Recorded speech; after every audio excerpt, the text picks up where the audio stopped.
Bonjour frères et sœurs. Nous remercions notre berger qui nous a donné l'occasion ce matin de pouvoir partager la parole.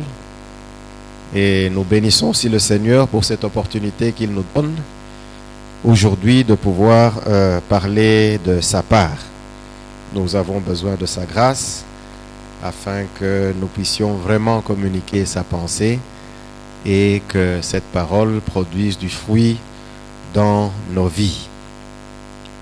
Notre thème de l'année, c'est « Racheter le temps, les jours sont mauvais ». Il y a quelque temps, il y a un de nos frères, l'ancien Perrault, qui était passé ici et qui nous avait partagé l'expérience qu'il avait eue avec le Seigneur, qui l'avait amené dans une dimension où il a eu à voir des choses et il a retenu un message, c'est que le Seigneur revient bientôt. Il a même dit, le Seigneur revient tout de suite. Seulement, il a utilisé bientôt parce que c'est le terme qui est utilisé dans la Bible. Et c'est important que nous nous rappelions constamment que le retour du Seigneur est proche. Nous ne manquons pas de souligner ce que nous voyons à travers le monde, les guerres, notamment avec une des grandes puissances de ce monde, la Russie, qui s'est levée contre l'Ukraine.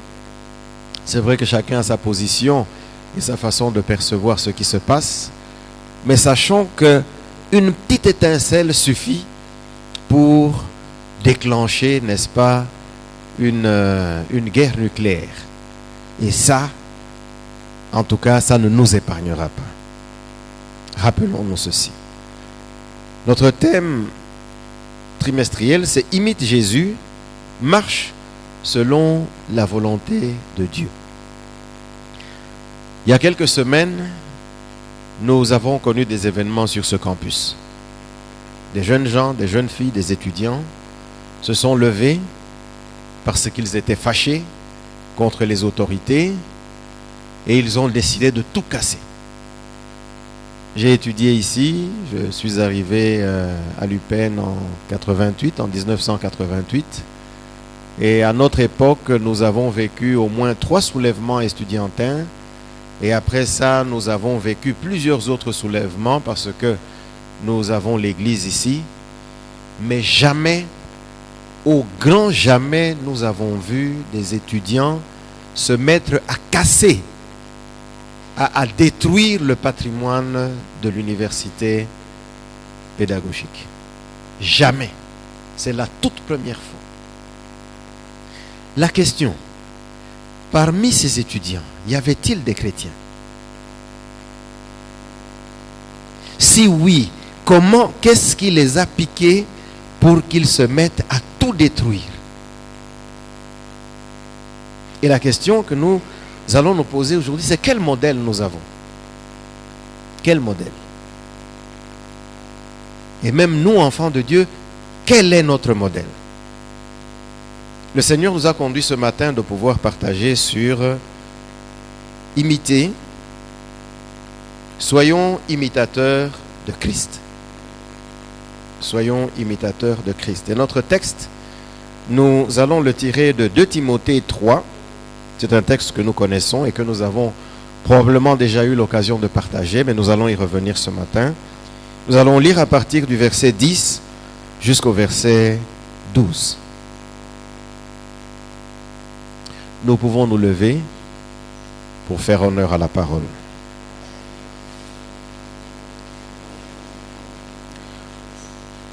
Nous lisons dans la version du Semeur. Voici ce que dit la parole.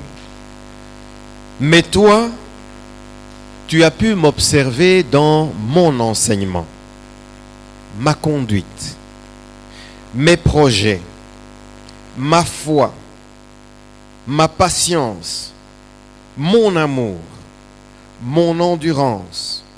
Tu as pu voir quelle persécution et quelle souffrance j'ai endurée à Antioche, à Iconium et à Lystre. Quelle persécution en effet n'ai-je pas subie? Et chaque fois le Seigneur m'en a délivré. En fait, Tous ceux qui sont décidés à vivre dans l'attachement à Dieu par leur union avec Jésus-Christ connaîtront la persécution. Amen. Nous pouvons reprendre nos places. Tout chrétien, tout disciple est appelé à imiter le Seigneur Jésus. La vérité d'ailleurs, c'est que si nous n'imitons pas Jésus, nous ne sommes pas du tout chrétiens. C'est ça la réalité. Nous allons d'abord parler de comment est-ce que les disciples ont appris à imiter le Seigneur Jésus. Quand nous lisons dans l'évangile de Marc, au chapitre 3, verset 14, il est écrit, « Il désigna ainsi 12 hommes qu'il nomma apôtres et qui devaient être constamment avec lui. Il les envoya annoncer l'évangile avec le pouvoir de chasser les démons. » Amen. Ça, c'est le verset 16. Au verset 14, il est écrit que le Seigneur Jésus avait choisi 12 hommes pour les avoir avec lui.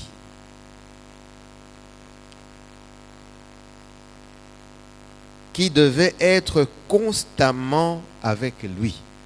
Ça veut dire que le premier objectif que le Seigneur avait avec les disciples, c'est d'être constamment, d'être continuellement, d'être tout le temps avec lui pendant le moment où il devait, n'est-ce pas, être sur cette terre, pendant le moment où il devait vivre sur cette terre, pendant le moment où il devait exercer son ministère sur cette terre. Le premier objectif du Seigneur, c'était d'être avec ses disciples. Mais nous pouvons nous poser la question de savoir pourquoi. Pourquoi? Mais quand nous lisons l'histoire des disciples, nous nous rendons compte en fait que le temps qu'ils ont passé avec le Seigneur, c'était un moment où le Seigneur voulait d'abord se révéler à eux. Non seulement comme le Fils de Dieu, non seulement comme une personne divine, mais d'abord comme une personne qui devait leur révéler son caractère, qui devait leur révéler sa compassion vis-à-vis des gens, qui devait leur révéler son amour vis-à-vis d'eux-mêmes, les apôtres, mais aussi vis-à-vis de tous ceux au milieu desquels il a vécu. Il voulait se révéler en tant qu'homme, d'abord, parce qu'il était, du moins, avec ses disciples, hommes de chair et de sang comme vous et moi. Mais c'est vrai qu'il voulait aussi leur révéler le Père. Le Père est aux cieux. Le Père est esprit, il est invisible. Mais il a tenu à ce que ses disciples connaissent qui est le Père, en le voyant lui, en le voyant vivre, en le voyant enseigner, en le voyant, n'est-ce pas, manifester son amour vis-à-vis de petits-enfants que eux-mêmes d'ailleurs empêchaient de s'approcher de lui. Il a voulu manifester sa puissance pour montrer que, en tant que fils, il était là par compassion pour agir et répondre aux besoins immédiats des gens. Le Seigneur Jésus a voulu que les disciples le connaissent, qu'ils entrent dans son intimité, qu'ils découvrent même ses faiblesses. Nous nous rappelons cette scène dans la barque, lorsque les disciples pensaient qu'ils allaient périr. En fait, le Seigneur était réellement fatigué. Et il était tellement fatigué qu'en dépit, n'est-ce pas, des vagues et de tout, il était profondément endormi. Il s'est donc révélé comme un homme qui avait aussi des limites, en dépit, n'est-ce pas, de son identité divine. Et le résultat de ce temps qu'ils avaient passé ensemble avec le Seigneur, quand nous lisons dans Jean 15, verset 15, voici ce que le Seigneur dit à ses disciples. Il dit, « Je ne vous appelle plus serviteur, parce que le serviteur ne sait pas ce que fait son maître. Mais je vous ai appelé ami, parce que je vous ai fait connaître tout ce que j'ai appris de mon Père. Amen. En fait, le Seigneur, ce qu'il leur dit, du moins à la fin, c'est que ce que je vous ai montré, ce que vous m'avez vu faire, ce que vous m'avez vu être dans mon caractère, dans mon comportement, dans mes attitudes, en fait, ça ne vient pas de moi.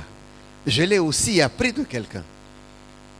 En d'autres termes, le Seigneur lui-même a d'abord décidé d'imiter son propre Père, Dieu, le Père qui est aux cieux, et il s'est révélé à ses disciples pour que ses disciples, à leur tour, puissent l'imiter. En le voyant enseigner, en le voyant se comporter avec les gens, en le voyant réagir dans telle ou telle autre situation. Et ils l'ont tellement découvert, ils les ont tellement connus parce que le Seigneur ne leur a rien caché, non seulement en leur disant des choses, mais aussi en se montrant ouvertement à eux pour qu'ils sachent qui il était. Et c'est ainsi que dans Jean 15, et là nous rappelons que c'est dans ce que nous pouvons qualifier du dialogue intime, ça veut dire la veille, n'est-ce pas, de sa passion, où il était en train pratiquement de donner son testament à ses disciples, qu'il leur dit que je ne vous appelle plus des serviteurs, mais je vous appelle des amis, des gens avec qui j'ai une relation intime, des gens qui me connaissent, des gens que je connais aussi profondément. Vous êtes devenus des amis. Le Seigneur a vécu avec ses disciples, il s'est exposé, il a exposé sa vie, et par la grâce de Dieu, ses disciples aussi, n'est-ce pas, ont imité, ils ont imité la vie de Jésus et ils sont devenus comme Jésus. Nous nous rappelons que c'est à Antioche, cette église qui avait été formée par des disciples qui étaient venus d'Afrique du Nord, que pour la première fois, des hommes, des femmes, des jeunes gens, des jeunes filles qui vivaient leur vie en tant qu'enfants de Dieu ont été désignés par ceux qui les voyaient comme chrétiens. En fait, en les voyant vivre, en les voyant s'aimer entre eux, en les voyant aimer les autres, ils se sont dit que mais ces gens ici, on dirait Christ. Et ils leur ont collé le nom de chrétiens. Et là encore, ce ne sont pas les chrétiens qui se sont eux-mêmes collés ce nom, mais ce sont des hommes et d'autres personnes qui les ont vivre comme Christ, qui les ont vus imiter Christ et qui leur ont donné cette identité de chrétien qui est devenue en fait notre identité pour nous qui avons eu la grâce de rencontrer le Seigneur Jésus aujourd'hui. Voyons aussi un autre modèle dans la Bible, parce que nous pouvons nous dire que bon, le Seigneur Jésus c'est quand même le Seigneur, il est Dieu, et les disciples, bon, c'est quand même les 12 qui étaient là, ils l'ont vu de leurs yeux. Peut-être que les choses étaient différentes pour eux, surtout que le Seigneur Jésus était pleinement rempli du Saint-Esprit. Mais là, nous allons voir le modèle, n'est-ce pas, de Timothée et de Paul. Et là, nous revenons maintenant sur notre texte de base. Nous voyons Timothée, d'abord dans la Bible, rien ne nous dit que ce soit par le ministère de Paul qu'il a reçu le Seigneur. Parce qu'il est écrit que c'est lorsqu'il est arrivé à Lystre et à Derbe, dans la mission dans laquelle il allait, que les frères de ces deux villes lui ont parlé de Timothée. Ils ont rendu témoignage de Timothée. Et quand Paul a entendu parler de lui, il s'est dit, ah, ce jeune homme pourrait être un compagnon d'œuvre. Et il est écrit qu'il décida de le prendre avec lui. Et c'est ainsi qu'il avait rencontré Timothée et que Timothée a fait partie de son équipe. Quand nous lisons dans 2 Timothée 1, 4 à 5, dans 2 Timothée 1, 4 à 5, nous voyons que Paul, parlant à Timothée, qu'il présente ici comme son enfant, il parle d'abord du début de sa foi. Et là, nous allons comprendre aussi qu'il y a eu une relation, au-delà d'une relation personnelle, mais une relation très profonde entre Paul et Timothée. Voici ce qu'il dit. « Je me rappelle tes larmes et j'éprouve un vif désir de te revoir afin d'être rempli de joie. Je garde le souvenir de ta foi sincère, cette foi qui se trouvait déjà chez ta grand-mère Loïs et ta mère Eunice. À présent, elle habite aussi en toi. J'en suis pleinement convaincu. » Amen. Nous voyons que le Timothée dont on rendait témoignage à Lystre et à Derbe ne venait pas non plus de nulle part. Ça veut dire qu'il avait été influencé dans sa famille. Et ici, en tout cas, ce n'est pas une interpellation, mais j'invite les mamans à comprendre quel peut être leur rôle dans l'influence qu'ils peuvent avoir sur leurs enfants sur le plan spirituel. Nous voyons donc que ce Timothée dont on rendait témoignage à Lystre et à Derbe était d'abord quelqu'un qui a imité sa mère, Eunice, quelqu'un qui a même imité sa grand-mère, Loïs. Il a donc imité des personnes avec lesquelles il a vécu, avec lesquelles, disons, quand il a grandi, ce sont ces personnes qui ont été des références pour lui. Et il a décidé de les imiter, bien sûr, sur base aussi de ce qui était la parole de Dieu à l'époque. Nous rappelons qu'à l'époque, la parole de Dieu, c'était ce que nous avons dans l'Ancien Testament. Mais il avait tellement imité ces personnes qui elles-mêmes étaient impactées par la parole de Dieu qu'il est devenu une personne dont la communauté pouvait rendre témoignage. Et c'est alors maintenant que son parcours avec Paul va commencer. Et quand nous revenons maintenant sur notre texte d'aujourd'hui, en fait c'est la dernière lettre que Paul adresse à Timothée. C'est vrai qu'ils se sont revus sûrement par la suite, mais il parle maintenant de quel type de relation ils ont eu pour que Timothée puisse devenir son imitateur. Et il dit, mais toi tu as pu m'observer dans mon enseignement. Quand nous lisons dans la version Louis II, il est écrit que toi tu as suivi de près.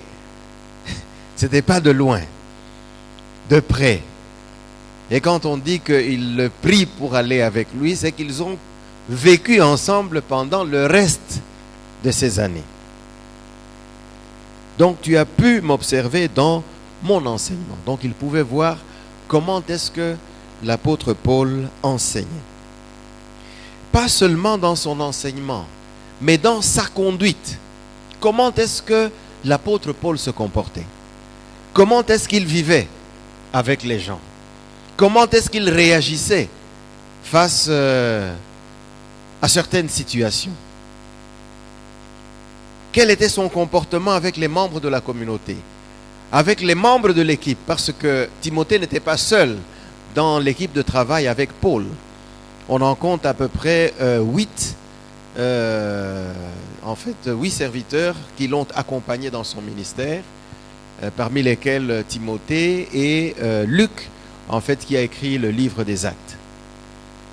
Donc il a vécu avec Paul, il a vu Paul dans son fonctionnement personnel, pour ainsi dire, et il a décidé de l'imiter dans sa conduite.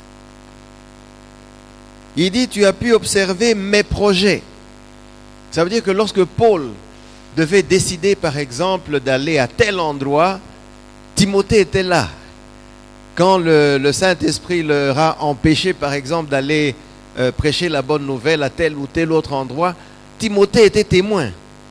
Lorsque Paul avait eu ce songe où il y avait un Macédonien qui lui demandait de venir les secourir, Timothée était témoin parce qu'il a dû sûrement partager ce songe avec les membres de son équipe. Timothée était là. Il a vécu ces choses. Il a été proche de Paul. Quand Paul devait décider d'aller dans une telle direction, il était là. Tu as pu observer ma foi. Comment est-ce que la foi de Paul s'est-elle manifestée? D'abord dans sa vie de tous les jours, mais aussi face aux défis auxquels il devait faire face. Et nous allons y revenir sur la question de la souffrance et de la persécution que Paul avait reçue, n'est-ce pas, en tant que serviteur. Timothée était là. Il était témoin lorsque Paul avait été agressé et laissé comme mort quand il était en mission. Timothée était témoin de ces événements. Il a su comment est-ce que Paul exerçait sa foi pour espérer que le Seigneur va leur permettre de travailler et de produire du fruit quand ils arrivaient dans une ville. Paul était témoin des prières, plutôt Timothée était témoin des prières de Paul. Ce que Paul demandait pour l'Église, ce que Paul demandait dans l'exercice de la mission. Tu as pu observer ma patience. Paul était un homme patient. C'est vrai que dans certaines de ses lettres, nous voyons des termes durs, mais lui-même souligne que permettez-moi d'utiliser, n'est-ce pas, des termes durs dans ma lettre, mais nous voyons que c'était un homme patient. Donc, Timothée a été témoin du caractère de Paul. Comment est-ce que Paul a su faire preuve de patience?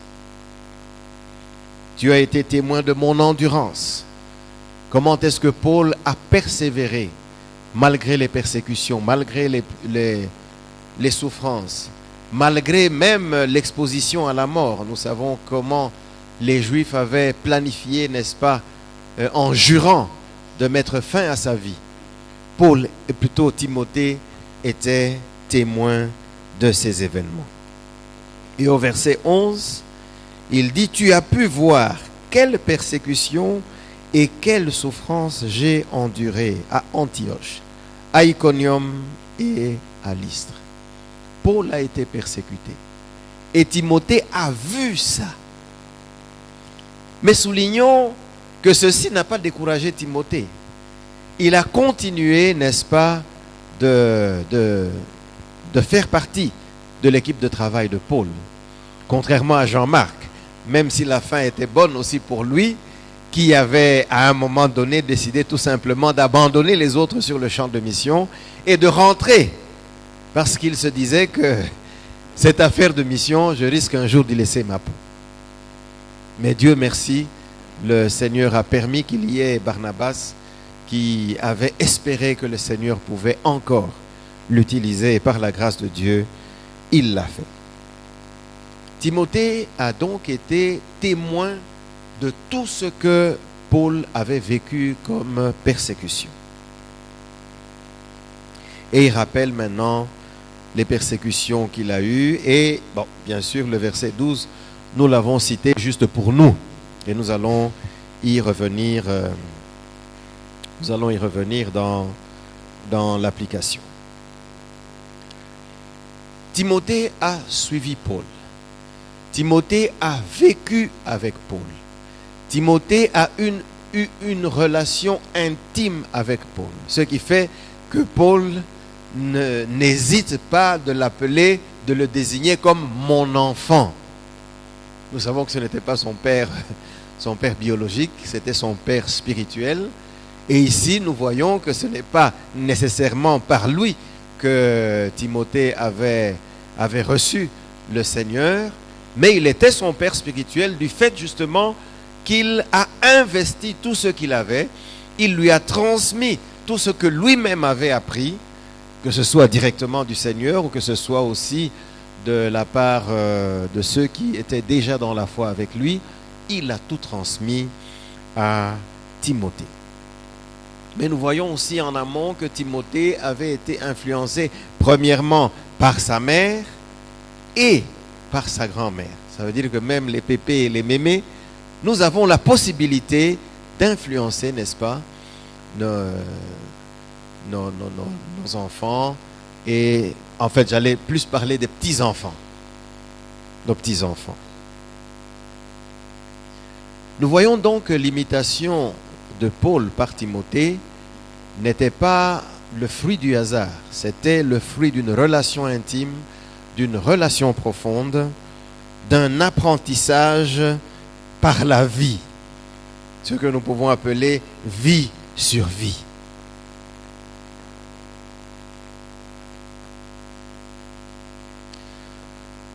Le frère Jacques, d'heureuse mémoire, nous me partageait une fois pourquoi on a trouvé dans plusieurs missions à travers le pays des garçons de maison, ceux qu'on appelait des serviteurs ou des boys à l'époque, sont devenus des pasteurs.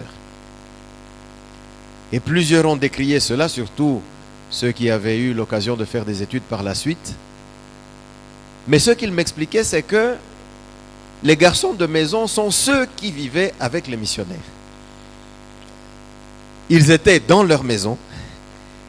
Ils voyaient comment les missionnaires priaient. Ils voyaient comment le missionnaire vivait avec leurs femmes.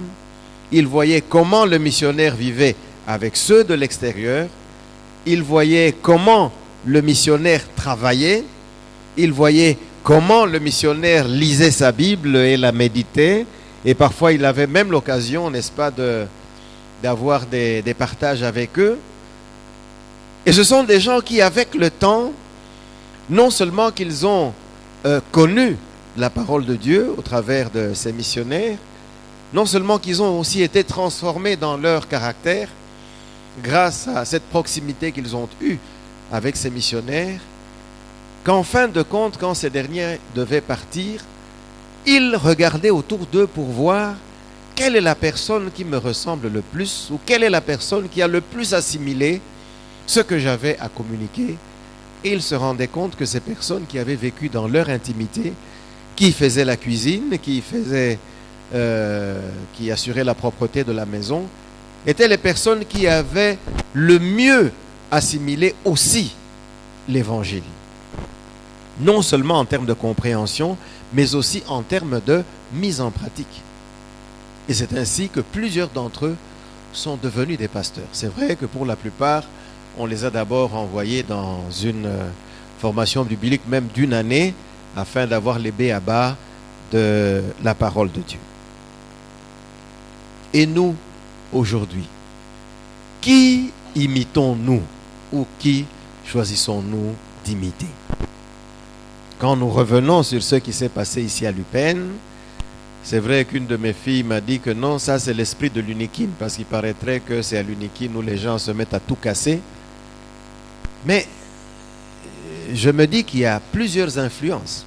Nous avons vu ce qui s'est passé en France avec un jeune homme qui a été tué. Bon, c'est vrai que le policier a peut-être mal agi, mais nous ne sommes pas dans sa peau pour savoir aussi dans quelles conditions. Vous voyez, quelqu'un qui n'a jamais été sur un champ de bataille, il peut vous juger sur un comportement que vous avez eu, mais quand vous-même vous êtes sur le champ de bataille, vous avez un quart de seconde pour réfléchir et savoir quelle doit être votre réaction. Voyez? Mais les gens se sont mis à tout casser, à brûler des véhicules, à tout saccager, parce qu'un homme a été tué. C'est vrai que ce qui s'est passé était mauvais. Mais, frères et sœurs, tout ceci a une influence aussi sur nous. Ce sont des choses que nous voyons à la télé. Voyez? Et cet esprit de destruction, et c'est là où, bon, c'est vrai que nos frères, disons qui croient au message du frère Branham, exagèrent un peu en disant pas de télé à la maison, mais à y réfléchir, je me pose la question de savoir si le choix extrême qu'ils ont fait n'est peut-être pas le meilleur. Parce que nous imitons toujours quelqu'un. Mais qui choisissons-nous d'imiter? La Bible nous donne des exemples. Et c'est là encore l'importance, c'est vrai que nous y revenons 1000 fois et nous allons continuer d'insister. frères et sœurs, lisons la Bible. Parce que dans la Bible, il y a des modèles. Des hommes de chair et de sang comme nous, comme les Joseph, les Élie, les David. L'homme selon le cœur de Dieu, en dépit de tout ce qu'il a commis comme gaffe, qui ont suivi le Seigneur, qui se sont attachés à Dieu, des gens comme Timothée. Et je crois qu'il est possible qu'au travers d'hommes et de femmes dans la Bible, que nous pouvons prendre comme modèle, nous puissions aussi voir notre vie s'aligner sur le modèle de Christ, parce que ces personnes justement ont imité Christ en imitant certaines personnes aussi qui se sont attachées à Christ. Qui imiter? Nos encadreurs. Nos encadreurs doivent être pour nous des modèles. C'est vrai qu'ils ne sont pas tous parfaits, mais nous savons au moins qu'est-ce que le Seigneur nous demande de faire. Et nous pouvons aussi faire un distinguo entre ce qui est bien et ce qui n'est pas bien. Mais imitons ne fût-ce que le bien que nos encadreurs font. Voyez? Surtout au début de la foi. Moi, je garde le souvenir d'un papa. Je ne sais pas s'il est toujours en vie ou si il est toujours en fonction. Il était agent à la Gécamine à l'époque. Nous venions de prendre la décision de suivre Jésus avec les amis des Full Gospel. Et ce papa était un des encadreurs. Pendant 9 mois, ce papa quittait son bureau à Aix-Sosacom et venait dans le quartier ici, disons, sur la route de Sangamamba, sur l'avenue Kinshasa, pour nous enseigner. Nous n'étions pas très nombreux, on était moins d'une dizaine. Mais chaque mardi, il était là, à l'heure. Et il nous a enseigné. Non seulement par la parole, mais dans son enseignement, il nous partageait aussi sa vie. Et je dois reconnaître que le travail que ce papa avait accompli dans ma vie était une base pour la suite de ma vie chrétienne.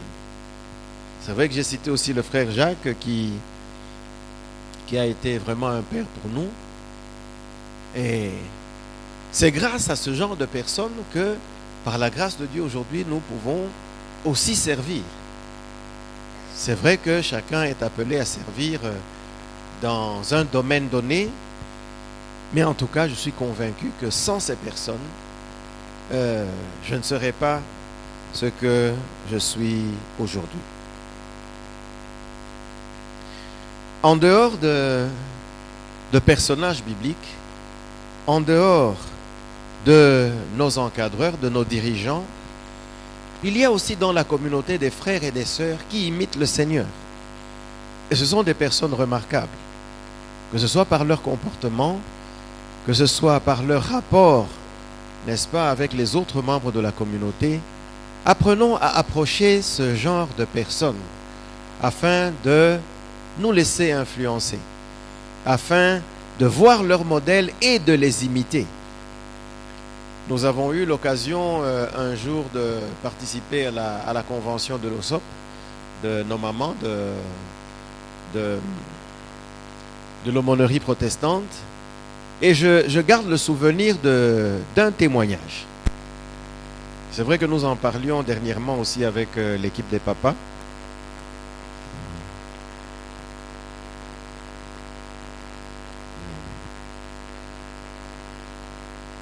Il y a une jeune fille qui nous a partagé qu'elle avait été invitée plutôt à prendre part à la réunion, entre guillemets, des mamans.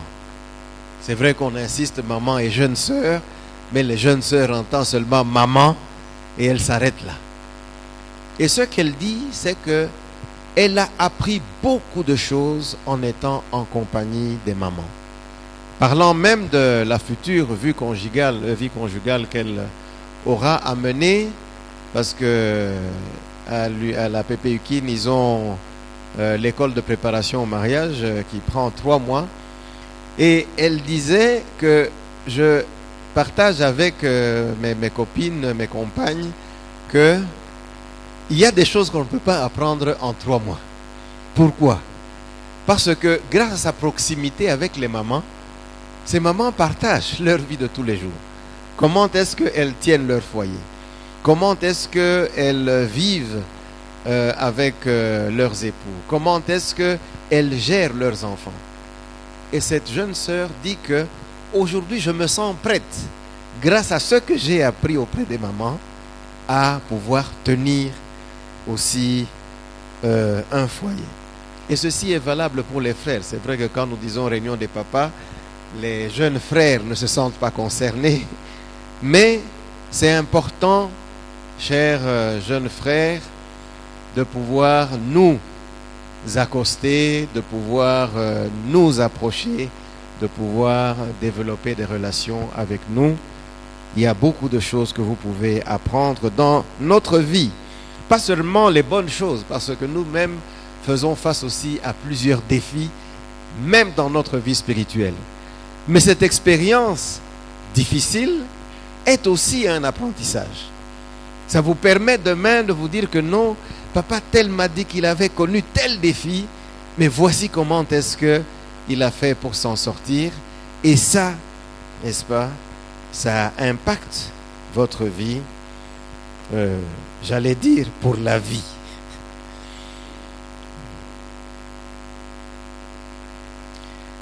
Et ce que nous pouvons aussi ajouter, c'est que évitons les mauvaises compagnies.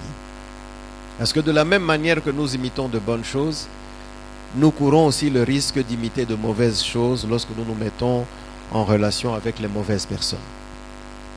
C'est l'apôtre Paul en 1 Corinthiens 15, 33 qui dit qu'est-ce qu'il dit encore? Oui.